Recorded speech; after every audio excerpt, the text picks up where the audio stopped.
नमस्कार मित्रांनो, स्वागत आहे आपल्या एका नवीन व्हिडिओमध्ये। तर मित्रांनो, मी गावाला आलो आहे।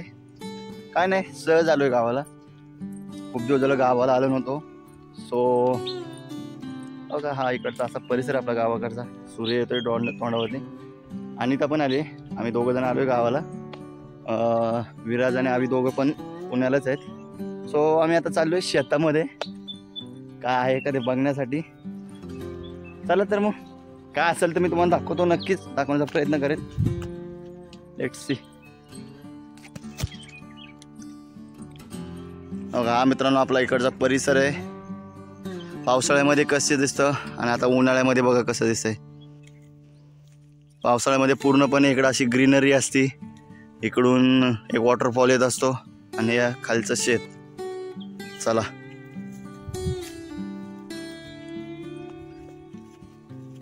बघूया शेतामध्ये काय काय। इथं काहीतरी पेरलेलं आहे, खाली जाऊन दाखवतो तुम्हाला। बघा, हा मित्रांनो गहू आहे। अर्ध वावरच केलेलं गहू, पण मस्त आलंय उगून। हे एक वावरात गहू केलंय आणि ह्या वावरामध्ये बघा इकडं काहीतरी पेरले। काय रे? मक्का आहे, मक्का मित्रांनो।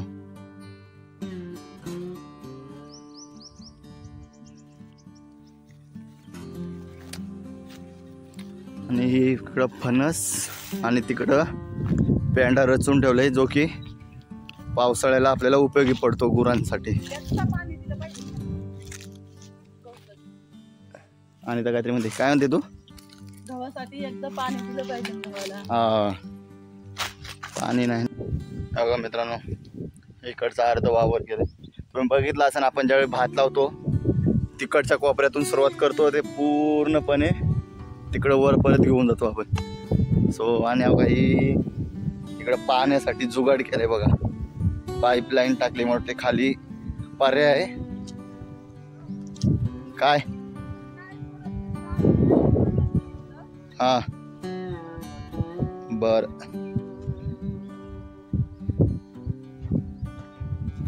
हे बघा मित्रांनो, इकडं पाण्यासाठी मोटर ठेवली तिथं। इथं खाली पाणी साठतं व्यवस्थित, आणि हे पाणी मग आपलं इकडं असं वरती जे मका केलंय, हा मका फक्त स्पेशल मित्रांनो गुरांसाठी केलेला आहे, त्याच्यामुळं त्या मक्याला मग दिलं जातं। हे बघा मित्रांनो, एक अनिताने ते उपटून मुळा काढले। ह्याच्यामध्ये खूप सारे मुळे आहेत आतमध्ये, परंतु ते आम्ही आता काढणार नाहीये, कारण मित्रांनो आई आल्यानंतर मुळे काढतील। आम्हाला पण माहित नाही एक्झॅक्ट कुठल्या काढायचे, काय कसं ते। सो आम्ही त्याच्यामुळे इथलं काही मुळे काढत नाही। नंतर आई आल्यानंतर मग खाली येऊ आपण, आणि मग त्यावेळी मुळे दाखवू तुम्हाला काढताना। आता सध्या अनिताने ते एकच मुळं काढले, कारण तिला ते खायचं होतं त्याच्यामुळं।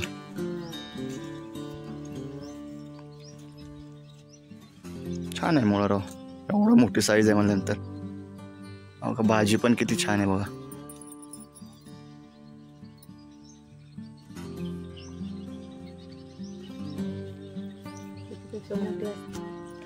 मित्रांनो, शेतामध्ये जर पाणी असेल ना, तर तुम्ही जगाच्या कोणत्याही कानाकोपऱ्यात तुम्ही भाजीपाला करून तुम्ही तुमचं पोटाचा उदरनिर्वाह करू शकता, पण त्यासाठी फक्त पाण्याची गरज पाहिजे। आमच्या भागामध्ये मित्रांनो काय आहे की इकडं पावसाळ्यामध्ये पाणीच पाणी असतं, परंतु उन्हाळ्यामध्ये पाण्याचा थेंब नसतो।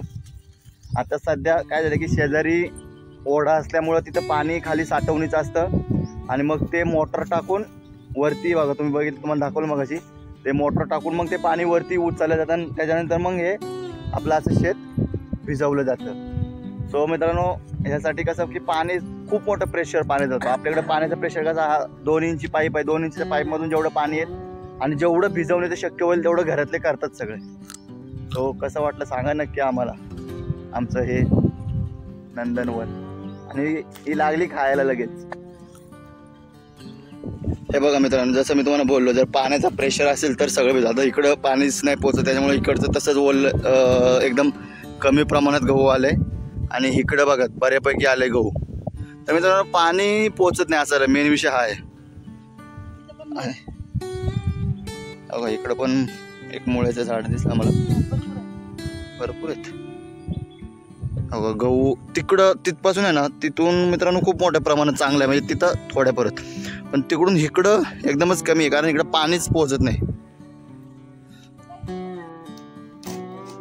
आता मुळ्याची भाजी बनवणार आहे, तर हे पानं मुळ्याची कापून घेते.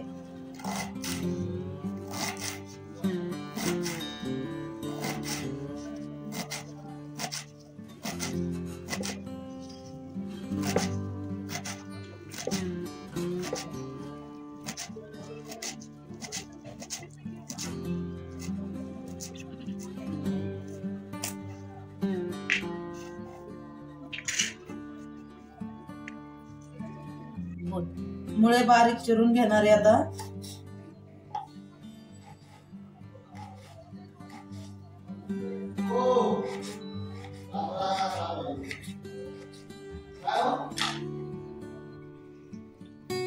तर मी हे भाजी आता धुवून घेते आणि उकडायला ठेवणार आहे.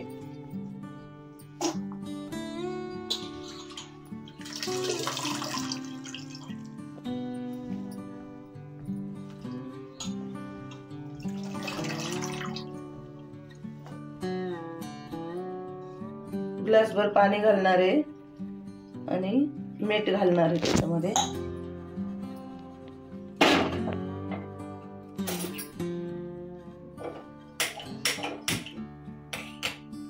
मीठ घालणार आहे त्याच्यामध्ये.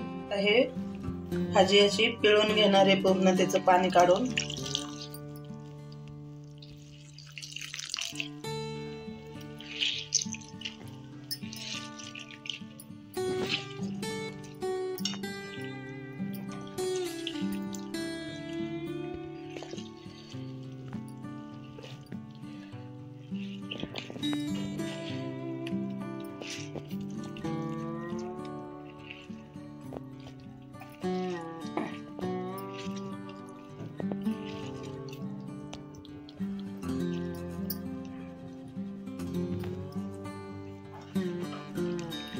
भाजी पिळून घेतली.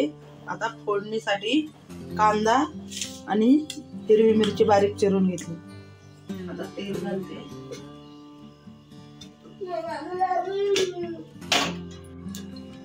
ह्याच्यामध्ये तेल घालून घेतलंय.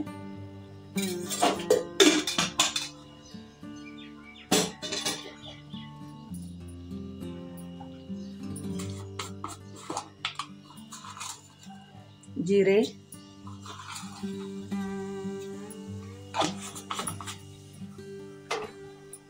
आणि कांदा घालून घेणार आहे.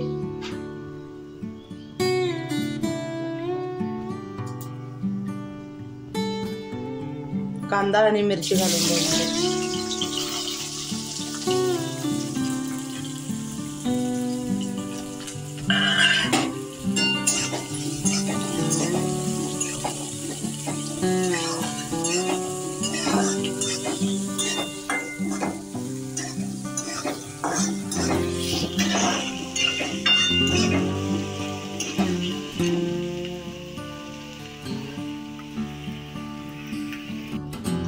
त्याच्यामध्ये हळद घालूया.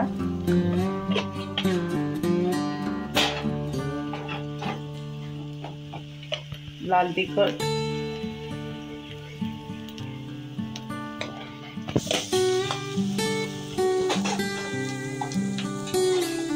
आणि मसाला.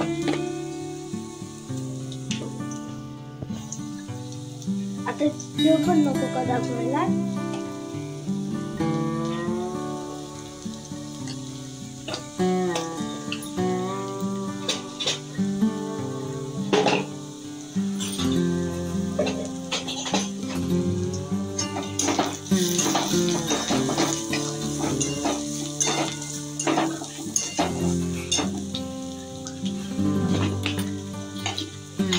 आणि चवीनुसार मीठ घालणार आहे, कारण मीठ उकडताना पण टाकलं होतं, त्यामुळे मीठ कमी घातले मी आता.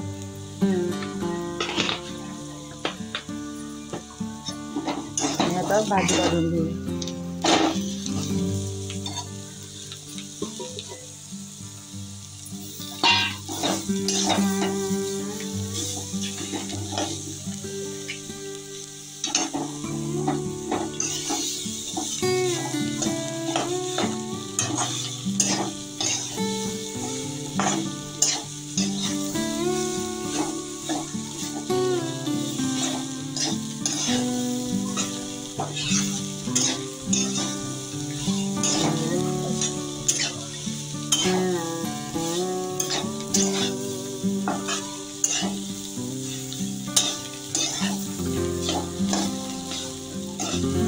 भाजी शिजून तयार आहे आता.